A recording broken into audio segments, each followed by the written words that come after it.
Magandang tanghali po. Ako po si RP Lazaro. Magandang tanghali po. Ito na naman ang palikerong tapat, babayerong banal, Kristiyano Manyakis, hindi mindo to walang pahintulot ang pantas ng talipandas, ang komentaristang kupal ka Dennis Reyes. Yan. Magandang hapon po. Magandang hapon. Maulan na hapon sa inyong lahat, no? So, kayo ba'y handa nang manood ng boxing sa sa Araneta Coliseum? Ako bibili ko ticket eh. Ano nga ba sabi doon sa ticket ko? Sa venue. Totoo ba yun? Just because it's a charity event, bibili kong ticket. Ako din. Bibili Pero ako. hindi na ako mag-aaksaya ang oras pupunta pa. Bakit naman? Ayaw bang manood? Tangina nung papanoorin mo eh. Hindi nga makapag-confirm si Sige. Kung dumating. At hindi dadating yun. Hindi dadating yun. Hindi lang yan. Benta pa ng ticket kung hindi dadating?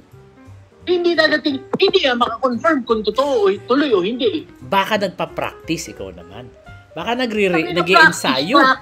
Kung talaga nag-i-ensayo, hindi sana sumagot na siya. After niya maghamon, hindi pa siya sumasagot. Baka tulog. Wala siya sinabi kung call o no call. Wala. Baka gumagano pa. Lumabas yung mga video na nagpa-practice siya. Wait ka, putangin lang yan, puro practice. Sumagot ka muna. Oo nga. Ano, nanakot ka? Di ba sa PNP graduate yan si di PNPA graduate yan si Torre, di ba? Di ba kasama sa nila doon yung martial arts. Police ka eh. Wala nga namang hindi ka matraining sa bugbugan. So, sana yan, bata ka katawan niya. Tsaka nasa boxing squad siya. Nasa boxing Squad. Seryoso? Mahirap yan. Pero kasi ang katwiran niya matanda na daw si Torre. So, may laban siya kasi bata pa siya. Oo. Laging high. Laging high. May laban. Laban Kung lalaban. Laki-laki ng katawan niya eh. Alam mo, walang Duterte matapang. Yung mga pagmumura nila na yan. Sabi nga nung ate, patayin mo si Romualdez tsaka si Araneta. Mga ganyan na mga sinabi niya noon. Kung hindi ka matapang, masasabi mo ba yun? Ang lata, pag maingay, walang mga. Hindi lang yan.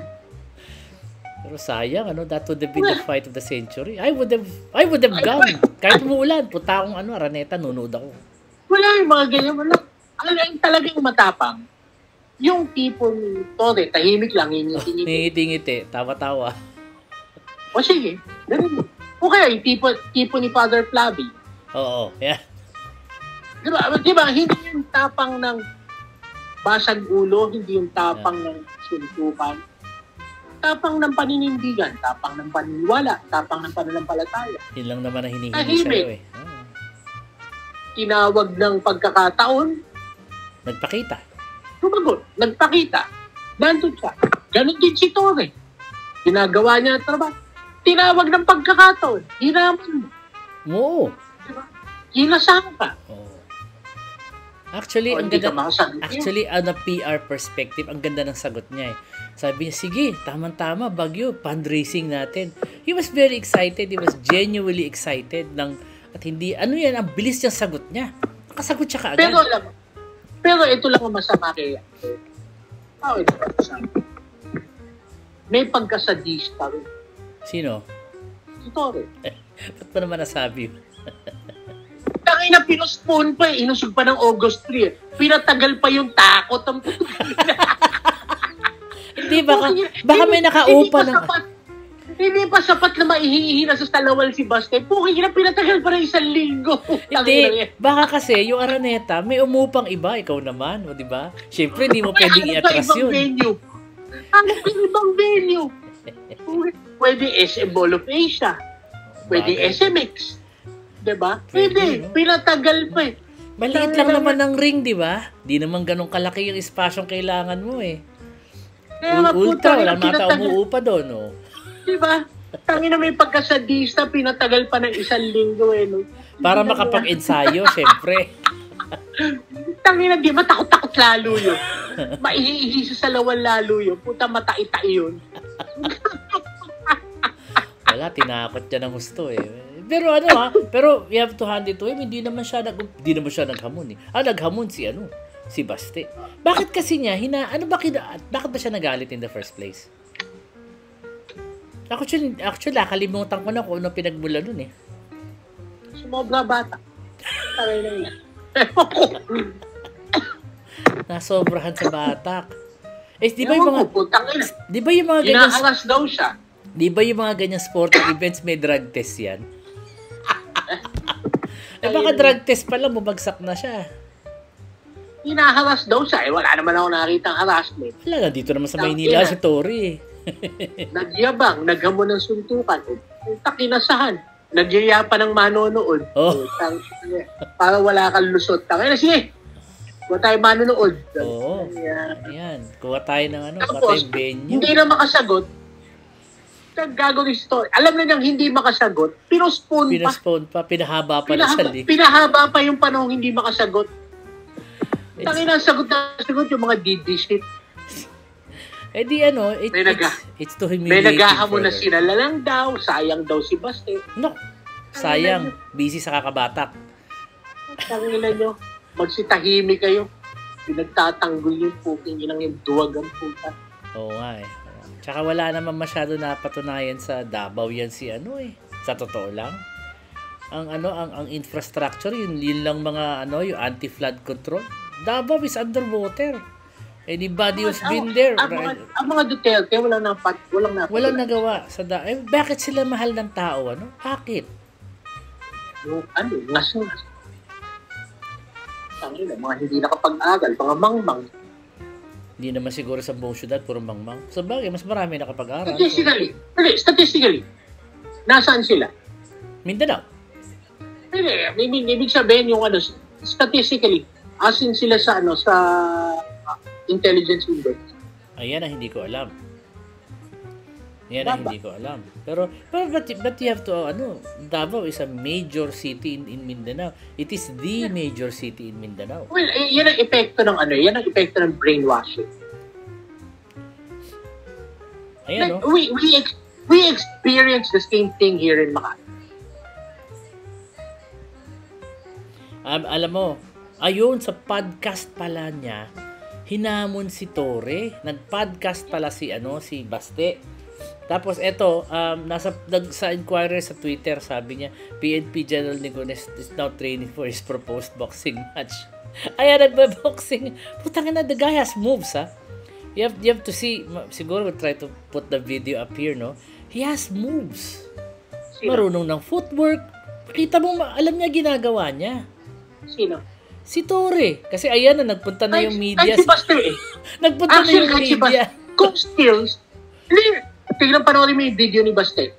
Na natin. Yung skills, mas may skills si Baste. Kasi si Tore may edad na eh. So medyo, matagal na rin hindi na pa-practice. So medyo, makikita mo, medyo mabagal. Oo. Pero in a fight, skills does have an advantage. Pero that's not all of it. It's about grit. Tangina, kaya mo ba tumanggap ng suntok sa ganong kalaking tao?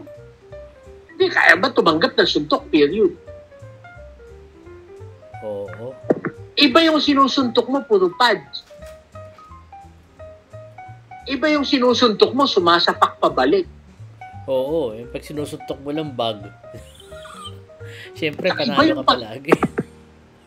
Tsaka iba yung sinusuntok mo, sinusuntok ka with evil intention. Oo. Maraming factors siya. Naglabas pa si Tulfo ng sabi niya, kanino kayo pupusta? Mas bilib ako kay Tore, sabi niya. Oo. Yan team kabutihan versus team kadiliman. Wala man. Hindi siya hinamon, siya naghamon. Tapos ngayon, nagpalusot ng mga DDS, hindi naman daw, pakinggan mo maigi sinabi ni Baste, hindi naman daw naghamon. Hindi? Sa podcast Ano yun? Sabi niya, suntukan na lang tayo. Sinabi niya yun eh. Napanood ko yun eh. Mga uwas ang putang yun. Parang yung mga apologies ni apologies ni Duterte. Ano daw? Joke lang daw yan pag sinabi niyang I will kill you. Tapos sasagot si nakakatawa niyan. There's this, I was watching this Rappler kahapon moving on to the second topic. It's about the ICC. Ang sabi ni may article, may documentary si Rappler about the ICC and Duterte, yung timeline, how it all happened and what not. Mga explainer videos. Nakakatawa sa sinabi ni Lian Buwan. 10 years pala nating trinabaho na makapasok tayo sa ICC. It was the time of Pinoy na nakapasok tayo. Ay, nakakatawa niya. Yes. Kasi ang tagal ni negotiate yan sa time ni GMA. Oo. Pero ang nakakatawa niyan, isa sa mga stalwarts na sumuporta sa pagpasok ng ICC, si Harry Roque. Oh. Tawang-tawa ko doon. Imagine that. Tapos ngayon, kinakain niya yung sinabi niya na pinaglaban niya for so long, tas ngayon babaliktarin niya yung sarili niya. Nakakatawa talaga yun. It's funny, it's ridiculous. Ngayon, Dennis, baka pwede mong tulungang ipaliwanag sa mga nakikinig sa atin. Bakit ba? Kasi humingi sila ng interim release. Tapos ngayon, sasabihin, teka, huwag ka muna magdesisyon, sabi niya kay ICC. So ano ba talaga ang anong dahilan nun? Akala ko ang tatanungin mo, bakit bumaliktad siya, Roque? Hindi, bumaliktad na yun. Hindi na ako magtatanong kung bakit Nakatikim ng tamod daw. Nakatikim ng protina sa dami ng pera. Dami na nakuha ang pera talaga. Nung nakikipaglaban siya sa freedom fighter, wala siya nakuha Bago na dialogue niya ngayon. Uuwi na raw siya kasi hindi siya pinapansin ng defense team doon. Hindi talaga siya, ayaw talaga sa kanya. Ayaw sa kanya ni Duterte. Asar na asar pala sa kanya. Hindi. Tsaka yung putang ina ngayon sinasabi niya uuwi na siya. Kasi alam niyang putang ina, i-deport na siya. Oo. He's on the verge of being deported. Denied ang asylum niya Oo, denied. Kaya lang, by this time, it's too late. Hindi na niya makiklaim na may voluntary surrender. Teka, sandali. Ulit. Okay. Hindi na niya makiklaim ang voluntary surrender. Wait a minute. I mean, atras ka pa ng konti. How can he claim that? Di ba, nagsabi niya, meron daw siyang pinapersecute siya, humingi siya sa Dutch government ng asylum. Tapos ngayon, ang sinasabi niya is uuwi na siya. Okay. Pusa.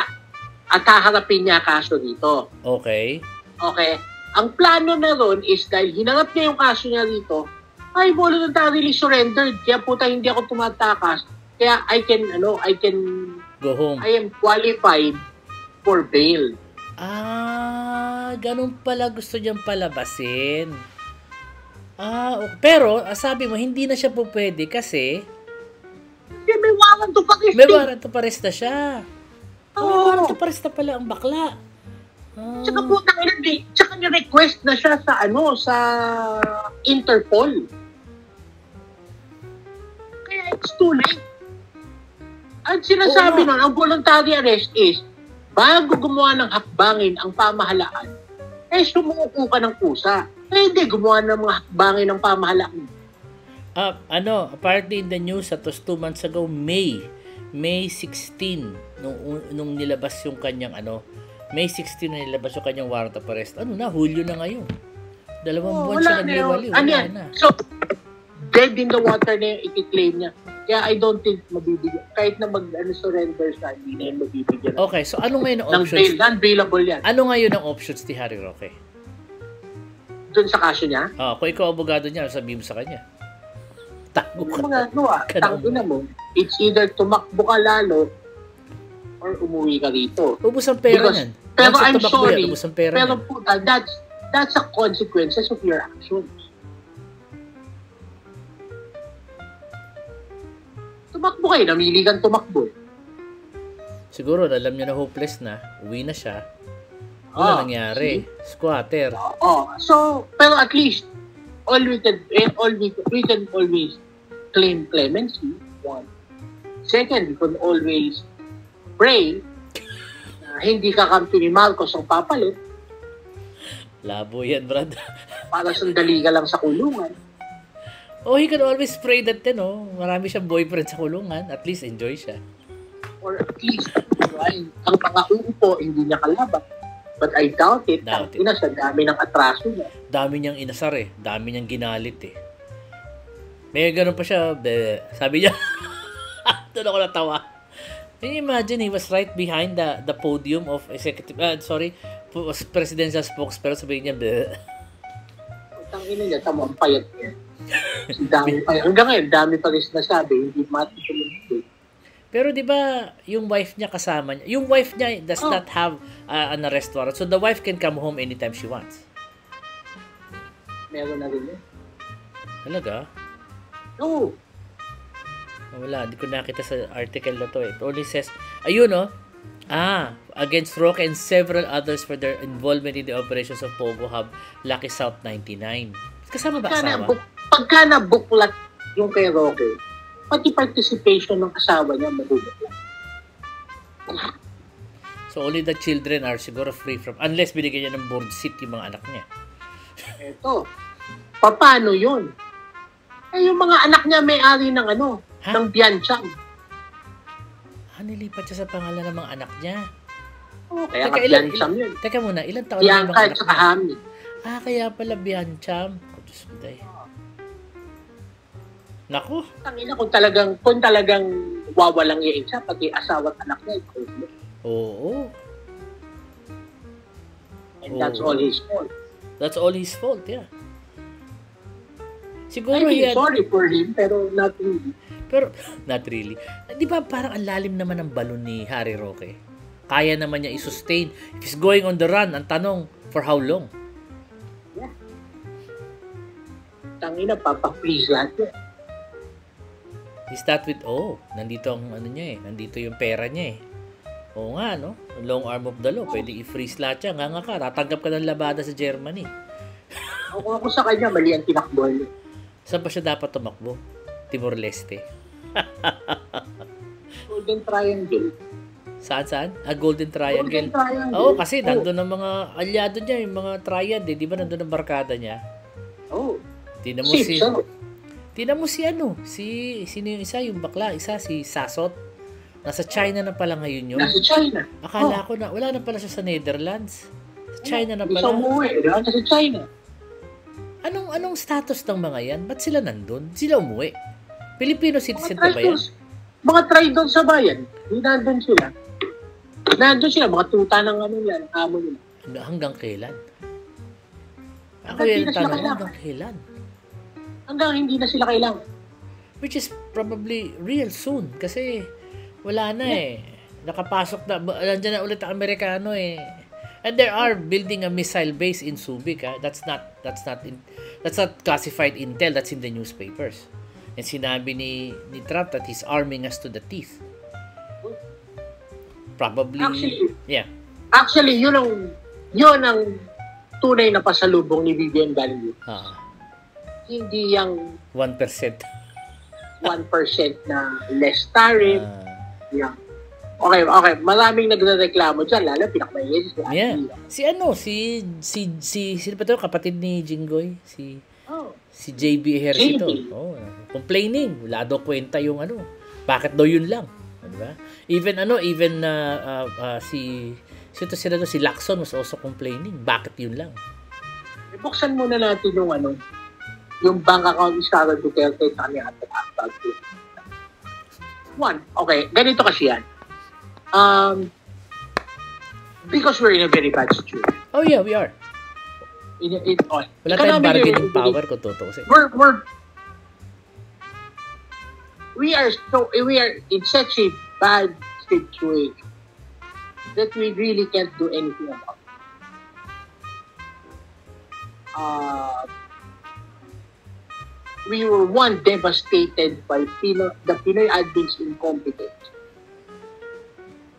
Then, by the Duterte administration's unrivaled greed.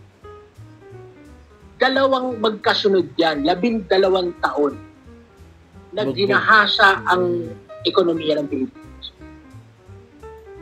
Yung austerity measures ni Pinoy devastated us. True. Bukod dun sa mga corruption ng panahon niya. Tapos yung unbridled corruption ng panahon ni Duterte. Greed. The greed. Nakaw talaga. Oo. Nakaw kung nakaw. Nakaw kung nakaw. Walang hiya. Walang nahihiya sa kanila. Hanggang ngayon, hanggang 2022, yung ginawa ni Jesus Escudero. Di ba, kita mo? Yung insertions? Yung insertions, tangina pala yung reklamo nila na hindi ka yung sa BICAM, yung pala putang ina, Senado ang nagawa ng insertion, hindi pala si Saldico. It turns out, hindi pala yung House ang naglagay ng mga insertions, kundi yung Senate. Sa Senate pala. At ang nakinabang ng mga insertions, yung mga DDS. Ako, naguguluhan ako kay Cheese eh. So, anong gusto nila mangyari? To preserve be that as it.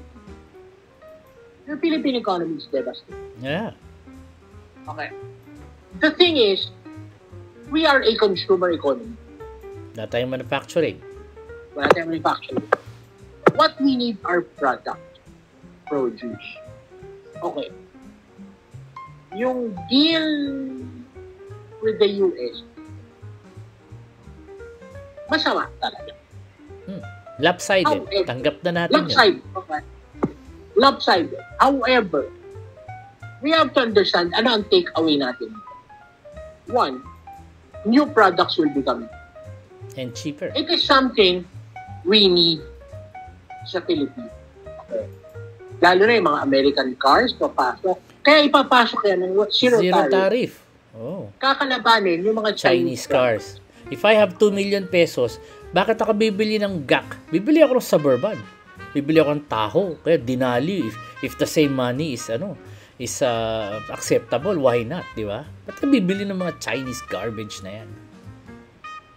Yan in the short run. Yeah. Okay. What happens 5 years from now? Everybody will driving SUVs? I don't know. So, yung mga companies na yan would realize na, teka, it is cheaper to assemble these cars there than to ship them whole.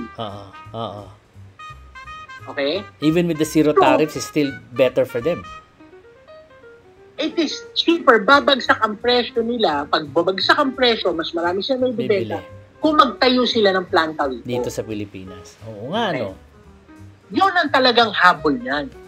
It is to make those plants come to the Philippines. Bakit? Kasi trabaho yan. Hanap buhay na maliwanag yan. Di ba? Toyota in the mid-80s, ang pinapasok nilang kotse rito, fully built unit. Ay, yung mga FBUs. Yung mga Toyota, yung mga silver edition na yan, buo na pala yan. Fully built. Until, kasi di ba nagsara Delta Motors? Until nakapagbukas ang Toyota Motors Philippines ng planta. Para makapagpasok sila ng semi-knockdown. SKD, kung tawagin. SKD. After nun, nung tumatakbo rin planta, nakapagpapasok na sila ng fully knockdown. CKD. Completely knockdown. Okay? Trabaho nga naman yun. Nagkaroon ng trabaho ng mga Pilipino. Makes sense. Kaya may planta sa Santa Rosa. Diba? Santa Rosa. Bukod sa Toyota, Honda, ganun din ang Nissan. So, nagkaroon din ng Mazda. All these people put up factories. And yun ang talagang kailangan natin. Ngayon, masama ba yung looking at it that way, looking at it in the long run, masama ba talaga yung deal na inuwi ni Marcos dito? It is not ideal. Diba? Not ideal. It's better it is not ideal. It's better than but I don't see anything better. Yeah. Plus, ang nakakalimutan natin, may problema tayo sa security. Yun ang talagang stumbling block. Yes. Yung magtatayo ng missile bases sa Subic. Sa Subic, magtatayo ng ammo factories. Ito yan. Nasa sa atin na ngayon kung yung pasok na to kaya nating palaguin. Kasi may shipyard tayo eh. Oo. Bakit hindi natin tulungan buhayin yung Hanjin with local partners?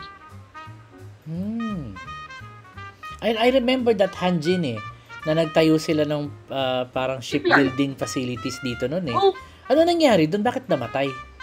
well, because nga, dyan sa austerity measures ni Pinoy. It was such a, okay, because nung tinayo nila yun, maganda economy ng Pilipinas. Oo. Maganda ang standing natin. Tapos, hindi tayo nag-invest. Ito yun hindi tayo invest sa vocational education. Kasi dapat tayo magturo ng automotive, magturo ng welding, dapat tayo magturo ng electronics, air conditioning, yung mga menial job para merong i-hire na mga trabahador. Yung shipyard. Technicians. Technician. Malaking bagay. Yung welding lang napakahirap mag-welding ng pangbarko. Actually, pang ano yan, skill na yan, pang abroad, ang dami nagwe-welding na babae. Nagdaga-abroad. Totoo yun. Tayo na, ang may problema, tayo na ang hindi natin sinuportahan lahat ng mga opportunities. Ngayon, papasok ito, dapat ito, kargahan na natin. We have to let people realize, puta, trabaho to. Naghihirap tayo, wala tayong magagawa, kailangan natin ng mga trabaho, yung mga kailangan trabaho, eto, tuturuan namin kayo. Mas mabuti na to kaysa wala kayong kinikita. Gaganda ekonomiya kung this will hire thousands upon thousands, tens of thousands at the very least. We cannot rely on those alone. We have to create new jobs, the secondary and tertiary economy to support those initiatives. Kailangan natin i-expand. So, kailangan magkaroon tayo ng mga support economy around it.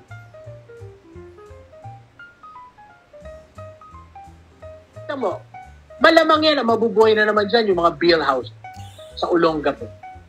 Oo, may Amerikano eh. Andiyan na naman sila eh. Tangin na nga, ugaling tamad. Fine. Andiyan na yung mga Amerikano. Fine, puta mabilis ang pera. Pero putang ina, huwag naman puro beer house na nasa utak ninyo. Pukpukan, huwag naman. Gawa na, maghanap na tayo ng mga secondary at tertiary economic activities that we could initiate to support those areas because yun ang talaga mag-hire ng mga Pilipinas. Saan sila kukuha? The basis itself, limitadong i-hire na Pinoy niyan. Oo, hindi naman mag-hire ng marami yan eh. Kasi kailangan yan, may security clearance eh. Naarte pa naman ang Amerikano sa ganyan. Saan sila bibili ng pagkain? Saan sila bibili ng tubig? Saan sila bibiling kuryente? Di ba? Yung mga ganun. Souvenirs. Pagka may bakasyon sila, saan sila pupunta? Resorts. Yung mga ganun, yun ang kailangan nating buhayin. Because all of those secondary, tertiary markets would be new jobs for Filipinos. True. That's very true. On Now, top of the fact na marami na naman ng mistiso sa dadami mistiso sa Subic. No, whether we do something about it or not, problema na natin. We have to. Kailangan natin gawan ng paraan yan. Kunin na yung pagkakataong magkahanap buhay. Pero alam mo yung sinabi mo tungkol sa kotse, oo nga naman kasi nag-pull out na ang Honda eh. Nag-pull out na, Mitsu ba nag-pull out na din? Mitsu kasi by itself nalulugi na eh. But at least Toyota still here, no? Pero yung iba nating mga sasakyan yata, yung mga like Innova, nagagaling ba sa Indonesia? Tamo, papasok yung mga yan. Ano ang kasunod na kailangan nila? Energy. Lahat yan. That is why papasok yung mga investment sa energy. Kailangan pumasok ang mga investment sa bagong sources of energy. Para bumagsak ang presyo ng energy. Kuryente. Para ma-engganyo sila na dito na sila magano. Dalhin nyo na dito yung pabrika nyo. Kami kaya kailangan basagin ang monopsony sa energy. Tama. Any monopoly should be kailangan talaga basagin kasi ang monopoly is bad for the economy. Na puro ikaw na lang na ikaw, edi pangit ang servisyo, wala kang nga kami lahat. Wag naman. Labas natin lahat puro prime water. Parang yung PLDT nung araw. Oo. At least ngayon, may iba ka pwede puntahan from a consumer perspective. Yeah. Anyways, ayan ang ating 30 minutos. Maraming napag-usapan but it's a very interesting thing to think about. Sana nga, yung mga ganyang plano, sana magtuloy-tuloy. Tsaka sana, ako naman, ito sa aking opinion lang, sana yung susunod na administrasyon, ituloy yung whatever it is. Kasi yun lang naman ang kailangan natin. Ituloy, wag muna magnakaw, maawa naman kayo, wala na kayong nanakawin sa atin. Sana magkaroon tayo ng political may konsensya. Tsaka, noon tayo ng boxing. Opportunities for new people. For economic activity. Kailangan. Pero bibili ka ng ticket sa boxing. Oo. Pero wala akong aasahang may dadating doon. Pang na lang, pang charity na lang. Tangina, mamumuti ang mata ni Torre kaantay doon. Pero ako, sa tingin ko, kung dumating, it would be a wonderful fight. Interesting. Hindi dadating. Tangina nga yung asa. Para kang nag-scatter. Umaasa ka mananalo ka, talo ka rin naman. Diba? Ganun lang yun. Ay, naku. Sige na nga. Kaya nga pinakamagandang pustahan dyan, hindi yung anong round. Kung darating o hindi. Kung dadating o hindi. Di pa nga sumasagot yung hindi dadating. Di pa sumasagot Tayo natin. Baka mamaya sumasagot. Hindi nga makasagot baka naman nagpapaparlor, baka sumisinghot pa. Baka pinabababa pa yung itlog na umurong. Bago sumagot no? Tangin, makasagot, umurong ang itlog di pinabababa muna. Tuminis ang boses Tuminis ang boses. Tuminis ang boses, tumakas Sige.